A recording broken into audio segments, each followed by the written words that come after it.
약 일주일 전에 슈퍼 태풍 하이엔이 필리핀 중부 지역을 강타했습니다. 어마어마한 규모의 태풍으로 인해서 수많은 인명피해와 재산피해 그리고 이재민이 생겨나게 되었죠.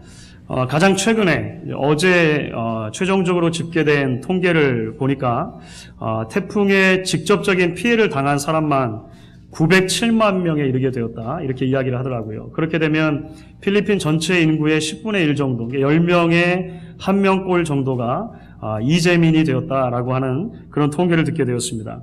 3,600여 명 이상이 사망했고 또 1,100명 이상이 실종되었고 12,000명 이상이 부상을 당했다라고 하는 것이죠. 태풍으로 인해서 집과 이제 그 삶의 터전을 잃어버린 사람들 있지 않습니까? 그런 사람들의 숫자만 해도 200만 명 정도 된다. 이런 통계를 들었습니다. 아무래도 시간이 조금 더 흐르면서 이런 통계의 숫자는 더 늘어날 것으로 보여집니다. 그러니까 참 어마어마한 그런 태풍이었다 이런 생각이 듭니다. 우리가 피해를 입은 가정들과 또 재해를 입은 지역이 다시금 속히 복구되고 회복될 수 있기를 기도해야 할 줄로 그렇게 생각이 듭니다. 그런데 사랑하는 여러분, 우리도 인생을 살아가다 보면 때로 크고 작은 태풍을 만나게 되는 것 같습니다.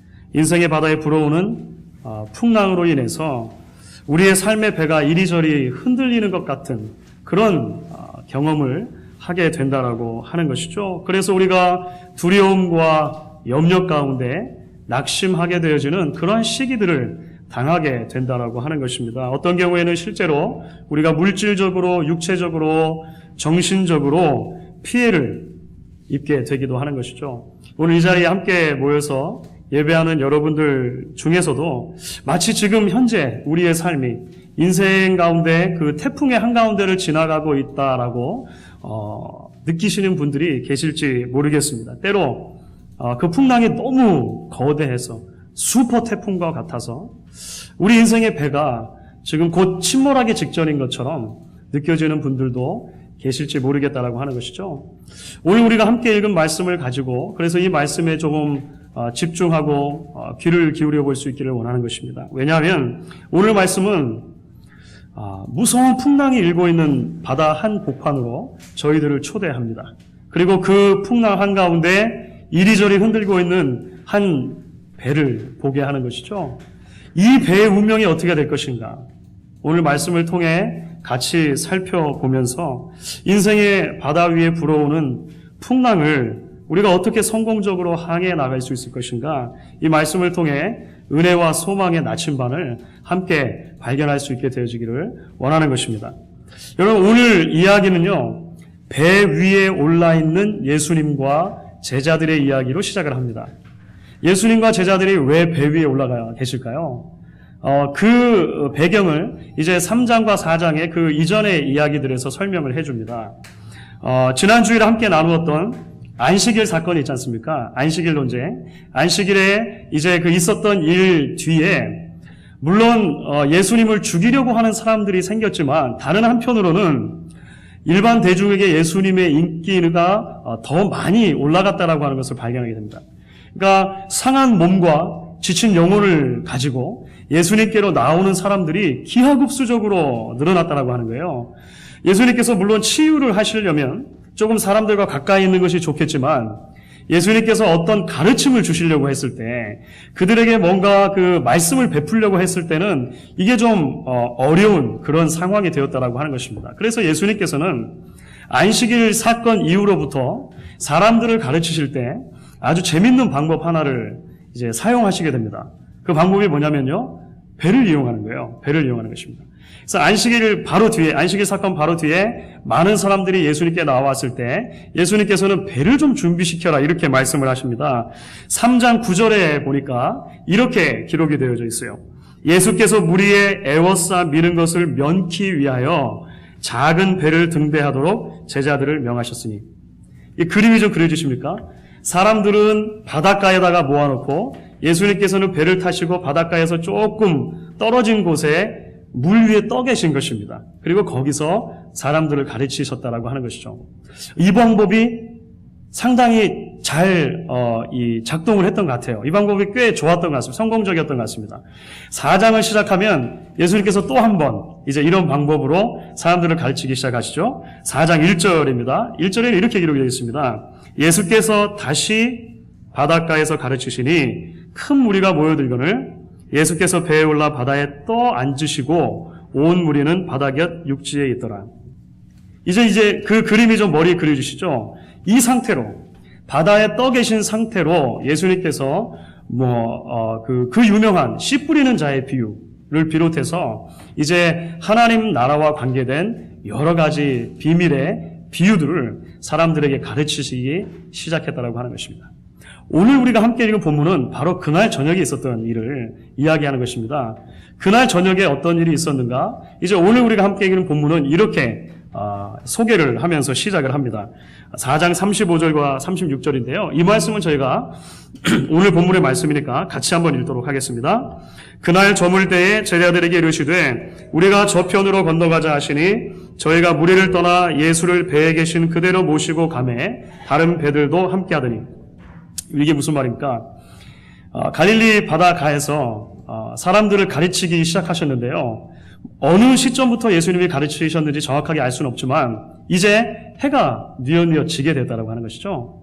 예수님께서는 그 배에 타신 그 상태 그대로 제자들에게 이제 말씀하시는 것입니다. 이 그대로 바다 건너편 마을로 가자. 이렇게 예수님 말씀하신 것입니다. 그래서 예수님께서 하루 종일 가르치시고 피곤하셨음에도 불구하고 그 상태 그대로 이제 제자들과 함께 건너편으로 건너가시게 됐다라고 하는 것이죠. 예수님께서 피곤하셨을 것이고 그래서 배 한켠에서 주무실 수밖에 없었던 이유를 우리가 이제 짐작해 볼 수 있는 것입니다.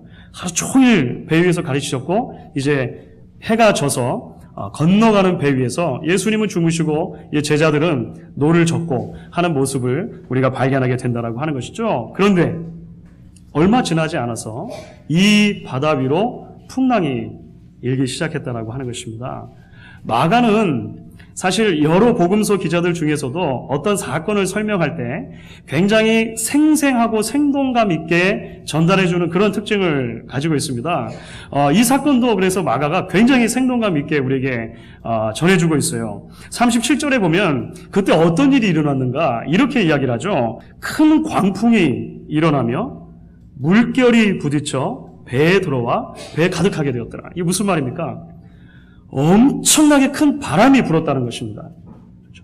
돌풍이 불어왔고 그 바람이 크게 부니까 파도가 높게 쳤다라고 하는 것이죠.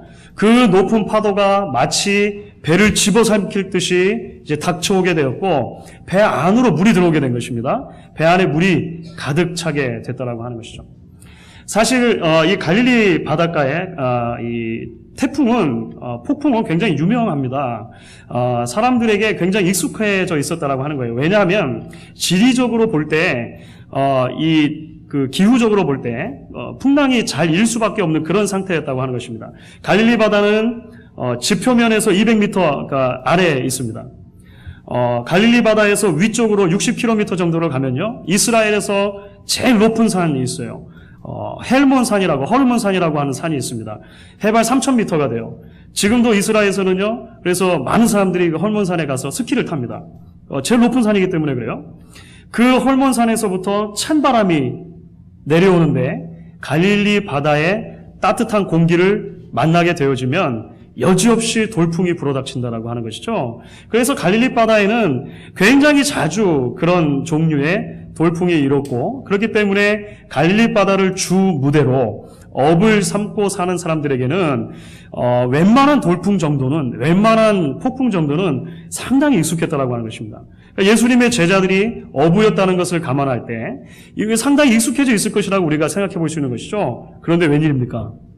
그 제자들이 생각할 때도 생명이 경각에 달려있다라고 여겨질 만큼 이번 폭풍은 특별한 폭풍이었다라고 하는 것이죠. 요즘에 우리가 많이 듣는 표현을 하면은요, 슈퍼 폭풍이잖아요. 그죠? 일반 폭풍의 급과 비교할 수 없이 큰 슈퍼 폭풍급의 이 바람이 불게 되었고 풍랑이 일게 되었다라고 하는 것입니다. 사랑하는 성도 여러분, 바로 이 시점에서 우리가 먼저 기억해 보기를 원하는 것이 있습니다. 그것이 무엇이냐면 예수님과 함께 출발한 인생 여정에도 풍랑이 닥칠 수 있다라고 하는 사실을 우리가 다시 한번 기억해야 한다라고 하는 것입니다.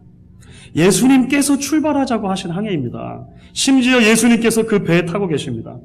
주무시고 계시지만 예수님께서 분명히 그 배에 타고 계세요. 그런데 예수님과 함께하는 인생의 항로에도 여지없이 풍랑이 닥치더라고 하는 것입니다. 그 풍랑이 예수님과 제자들이 함께 있는 배만 피해가지 않더라고 하는 거예요. 그 배 안으로도 물결이 넘쳐 들어오게 되었다라고 하는 사실을 우리가 발견하게 되어집니다. 이 사실을 기억하는 것이 우리가 인생을 살아가다가 만나게 되어지는 풍랑 가운데 그 풍랑을 성공적으로 항해해 갈 수 있는 첫 번째 열쇠가 된다고 하는 것입니다. 우리는 때로 이렇게 생각하게 되는 경우들이 있는 것 같습니다. 예수님과 함께하는 길이기 때문에 하나님께서 복 주시기 때문에 우리 인생 가운데는 풍랑이 없어야 마땅한 것이 아닌가 이렇게 생각하게 될 때가 있을지도 모르겠습니다. 하나님이 우리를 사랑하시는 것이 맞다면 예수님께서 우리의 손을 함께 잡고 인생을 걸어가시는 것이 맞다면 가능하면 이 풍랑들을 좀 비껴가도록 해주셔야 하지 않는가 우리는 생각하게 된다라고 하는 것입니다. 그래서 우리가 인생을 살아가다가 전혀 예기치 않은 인생의 풍랑을 만나게 되면 본능적으로 우리는 이런 질문들을 던지게 되는 것입니다. Why me? 왜 하필이면 나인가? 왜 하필이면 내 가정인가? 왜 하필이면 내 사업인가? 왜 하필이면 우리 교회인가? 이런 생각들을 하게 된다라고 하는 것이죠. 그런데 우리가 오늘 말씀을 통해 기억하기를 원하는 것이 있는 것입니다. 그것은 성경을 우리가 찬찬히 살펴보게 되면 성경은 한결같이 우리에게 증언하고 있다라고 하는 것이죠. 그것은 하나님과 함께하는 삶 속에도 예수님과 동행하는 인생 가운데도 풍랑이 닥칠 수 있다라고 하는 것입니다. 때로 슈퍼 태풍 닥칠 수도 있다라고 하는 것을 말씀을 통해 발견하게 되는 것이죠. 여러분, 우리는 먼저 무엇보다도 예수님의 생애를 좀 생각해 보지 않을 수 없는 것 같습니다. 예수님은 하나님의 아들이셨습니다. 그 하나님의 아들이 이 땅에 오셨을 때 왕이신 예수님께서 오셨을 때 그를 기다리고 있는 것은요 열렬한 환영과 왕좌가 아니었다라고 하는 것입니다. 예수님께서 이 땅에 오셨을 때 그를 기다리고 있었던 것은 도전과 오해와 고난의 연속이었다라고 하는 거예요. 물론 그를 따르는 사람들도 생겼고 그를 추종하는 사람들, 제자들도 생겼습니다. 하지만 굉장히 많은 경우에 있어서 예수님은 생명의 위협을 받아야 했고 오해를 받아야 했다라고 하는 것이죠. 예수님을 가장 많이 오해했던 사람들 중에는 물론 우리가 지금까지 살펴보았던 종교 지도자들이 있습니다. 바리새인과 서기관들이 있죠. 그런데 여러분들 아십니까? 3장 말씀을 살펴보시게 되면요. 예수님을 가장 오해하고 예수님에게 억울한 누명을 뒤집어 씌웠던 사람들 가운데 예수님의 가족이 있다고 하는 것입니다. 예수님의 가족. 오늘 3장 21절에 보면 이렇게 이야기를 합니다. 예수의 친족들이 듣고 붙들러 나오니 이는 그가 미쳤다 하니라. 종교 지도자들이 예수가 지금 하는 일은 사탄의 왕을 힘입어서 하는 일이다라고 이야기할 때 가족들이 그것을 보호해주지 못했어요. 가족들도 이 사람이 정신이 나갔다라고 이야기하기 시작했다라고 하는 것입니다.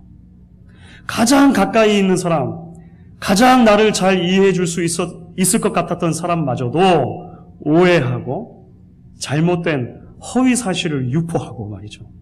그래서 나를 억울한 지경에 이르게 하는 경우가 예수님에게도 있었다라고 하는 것을 우리가 발견하게 돼요. 하지만 예수님께서 자신에게 주어진 삶을 묵묵히 살아가셨습니다.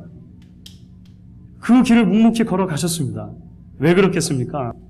하나님께서 자신의 인생을 향하여 가지고 계신 분명한 목적이 있다는 것을 예수님 아셨기 때문이라고 하는 것이죠. 그러므로 주 안에서 사랑하는 성도 여러분, 여러분의 인생 가운데 풍랑이 불어올 때 때로 그 태풍이 어마어마한 슈퍼 태풍이 아닌가 여겨질 그러한 때라도 우리가 잊지 말고 기억하실 수 있기를 바라는 것입니다.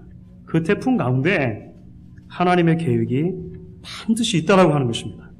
그리고 그 계획을 믿는 것이 우리의 이 항해의 출발점이 되어야 한다는 것을 오늘 말씀을 통해 기억하게 되는 것입니다. 자, 그렇다면 오늘 계속되는 말씀 가운데 하나님께서 우리 인생 가운데 풍랑을 허락하시는 이유가 그렇다면 무엇이라고 소개가 되느냐라고 하는 것입니다. 도대체 어떤 목적을 가지고 예수님과 동행해 가는 그 삶 가운데도 풍랑이 불고 폭풍이 불어닥치느냐, 오늘 말씀이 우리에게 뭐라고 설명을 해주고 있습니까? 오늘 계속되는 말씀을 통해 우리는 이것을 발견하게 됩니다. 성도의 인생에 불어닥치는 풍랑은 결국 믿음의 시련이라고 하는 것입니다. 믿음의 시련. 다시 말하면 믿음의 훈련이라고 하는 것을 우리가 오늘 말씀을 통해 발견하게 됩니다. 몇 해 전에 제가 오른쪽 무릎이 좀 아팠습니다. 시큰시큰하고 그러길래 병원을 찾아갔습니다. 그래서 MRI를 찍었는데 무릎을 둘러싸고 있는 인대가 좀 손상이 됐다는 거예요. 인대가 조금 이렇게 헐어가지고 이 끊어진 부분이 좀 있다라고 하는 것입니다. 그러니까 운동하면 조금 무릎이 아프고 이렇게 했습니다.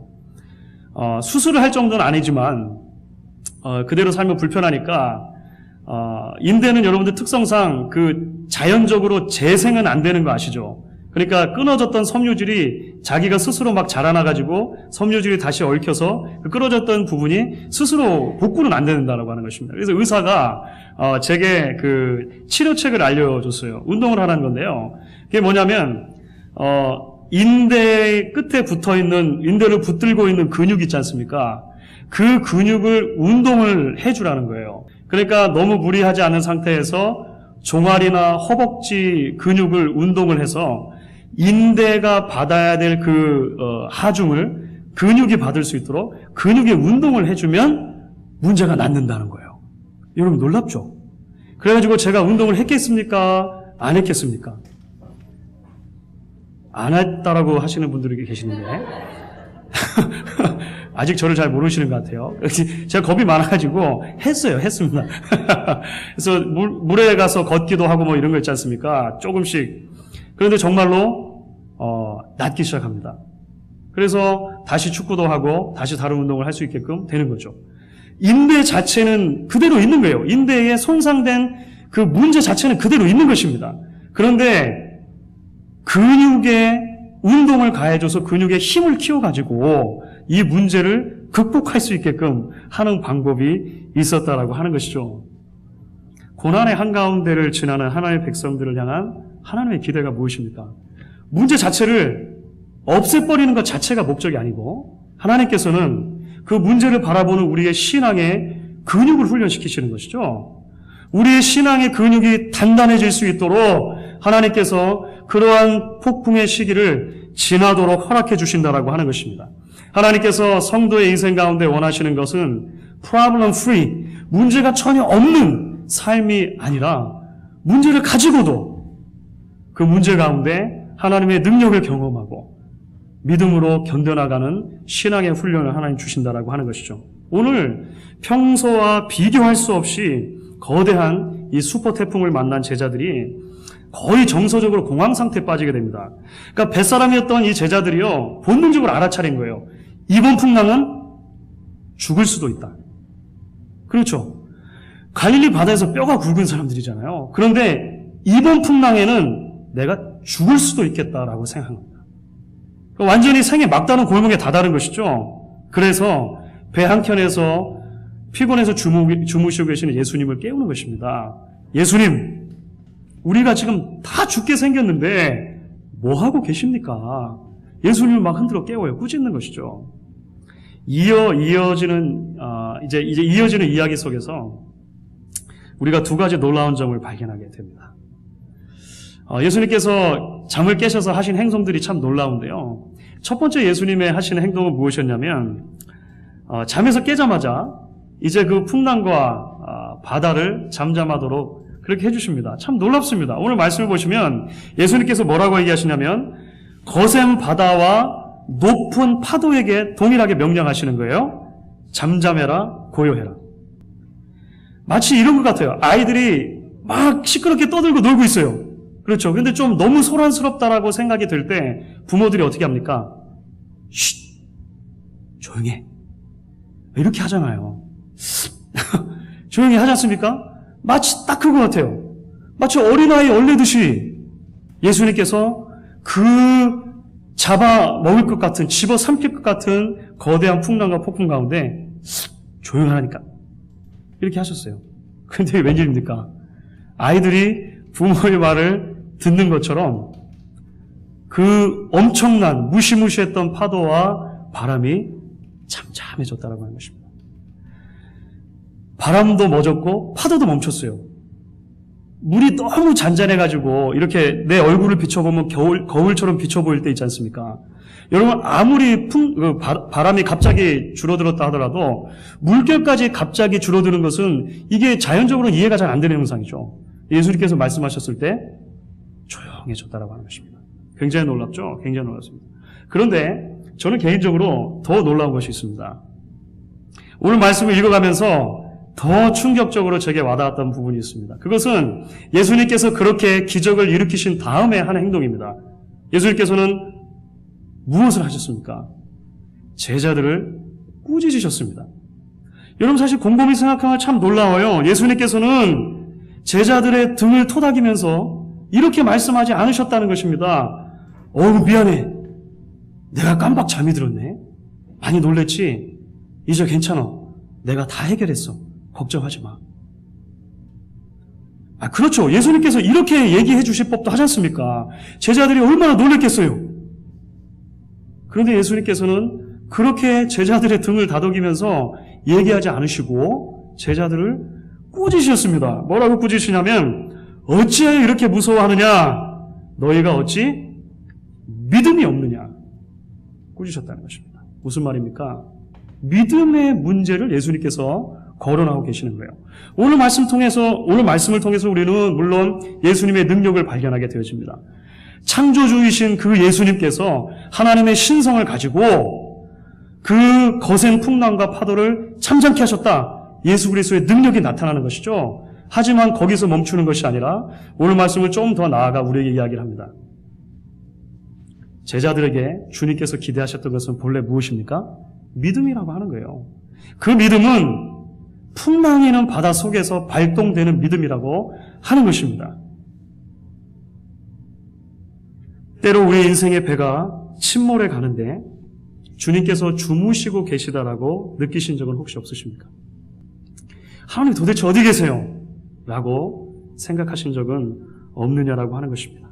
하나님께서 내게 찾아오셔서 좀 위로해 주시고 등을 토닥여 주시고 그렇게 해주시면 좋겠다고 생각되는 때는 없냐라고 하는 것이죠. 사랑하는 성도 여러분. 그러나 오늘 말씀을 통해 우리가 발견하게 되는 진리가 있습니다. 그것은 주님께서 우리에게 기대하시는 것은 믿음이라고 하는 것입니다.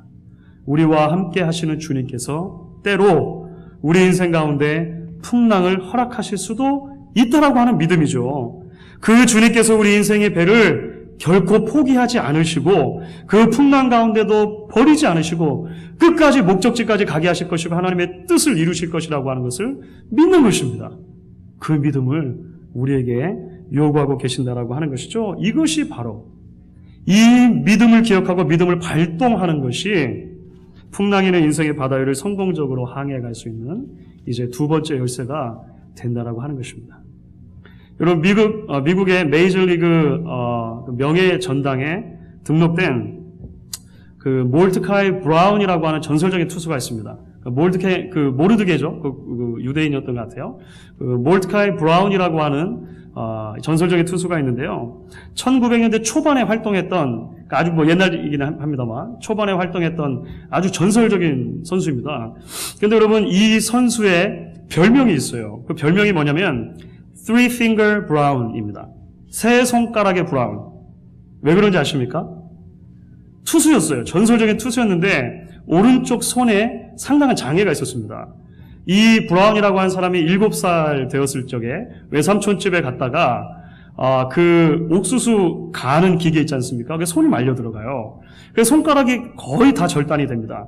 두 번째 손가락, 이 검지 손가락은요 살릴 수가 없었어요. 그래서 손가락이 완전히 절단된 상태로 지내게 되고 나머지 손가락은 겨우겨우 고치고 이렇게 붙여놨습니다. 그런데 얼마 지나지 않아가지고요 이 아이가 나무 둥치에 걸려서 넘어져요. 그래가지고 또 심하게 손을 다칩니다. 그래서 가운데 손가락이 완전히 휘어져 버렸습니다. 그리고 얼마 지나지 않아서 이제 의사가 제대로 처음에 잘 이 치유를 못했기 때문에 새끼손가락이 끝마디가 휘어가지고요. 이제 더 이상 굽힐 수 없게 되고 엄지손가락도 잘 움직이지 못하는 상태가 되었어요. 이 사람의 손은 굉장히 유명합니다. 이렇게 생겼어요. 보이십니까? 예. 이 손이 이렇게 생겼습니다. 그런데 이 사람이 이 극심한 장애를 가지고 야구를 시작해요. 야구를 시작하면서 이 사람의 인생이 변하기 시작하는 것입니다. 이 사람이 열심히 노력해서 이 손으로 공을 던지는데요. 이 손가락이 가지고 있는 특성 때문에 사람들이 도저히 쳐낼 수 없는 마구와 같은 공을 던지게 된 거예요. 도저히 이해가 안 되는 스핀이 공에 들어가요, 막. 그래가지고 사람들이 못 치게 되는 것입니다. 그래서 물론 이 사람의 그 선수 기간은 굉장히 길었습니다만 1906년부터 1910년까지 5년의 기간 동안에 이 사람의 기록이 어떻게 됐냐면 매년 20승 이상을 올렸습니다. 방어율이 1점대였습니다. 그리고 통산 105승 46패라고 하는 경이적인 기록을 세웠어요. 대개 보니까 여자분들은 이게 무슨 말인지 하나도 이해가 안 되시는 것 같아요. 어떻게 이해하시면 되냐면 메이저리그 역사 100년 동안에 이 기록이 한 번도 깨진 적이 없습니다. 어마어마한 기록이죠. 치명적인 장애가 없었다면 불가능한 일이었다고 하는 것입니다. 그렇죠. 여러분, 출애굽이라고 하는 하나님의 구원을 경험한 이스라엘 백성들을 가장 먼저 기다리고 있는 것은 약속의 땅 가나안이 아니었습니다. 하나님의 구원을 경험했잖아요. 하나님의 놀라운 은혜를 체험했잖아요. 그리고 나서 약속의 땅 적과 꿀이 흐르는 가나안 땅으로 곧바로 행진에 들어가면 얼마나 좋습니까? 그런데 하나님께서 그들을 구원하시고 나서 가장 먼저 두신 곳이 어디였습니까? 광야였습니다. 광야. 광야는 불편한 곳이에요. 광야는 척박한 곳입니다. 하나님의 백성들이 살아가기에 수월하지 않은 땅이 바로 광야였다라고 하는 것입니다. 하지만 하나님께서 알고 계셨던 것이죠. 그들이 원하는 삶의 모습은 아닐 수 있습니다만 그들에게 반드시 필요한 여정이라고 하는 것을 알고 계셨다라고 하는 것입니다. 그래서 그들의 믿음을 성장케 하시고 그들을 겸손케 하시고 그들을 하나님이 원하시는 백성으로 만드시기 위해서 하나님은 그 광야의 길을 걸어가도록 허락해 주셨다라고 하는 것입니다. 주 안에서 사랑하는 성도 여러분, 때로 우리의 인생이 원하는 대로 움직여가지 않는다라고 생각이 되십니까? 왜 나에게만, 왜 우리 가족에게만 이런 일이 일어나는가 생각되지 않으십니까? 인생의 바다 위에 불어닥친 그 풍랑의 문제를 그대로 가지고 나와서 주님께 가실 수 있기를 바랍니다. 그 풍랑 속에 우리 인생의 배의 키를, 조정관을 주님께 내어드릴 수 있기를 바라는 것이고요. 우리의 연약함과 우리의 한계를 통해서도 가장 놀라운 하나님의 역사를 이루어 주실 수 있음을 신뢰하면서 믿음의 항해를 주님과 계속 해나갈 수 있는 저와 여러분들 되실 수 있기를 주의 이름으로 간절히 부탁드리는 것입니다.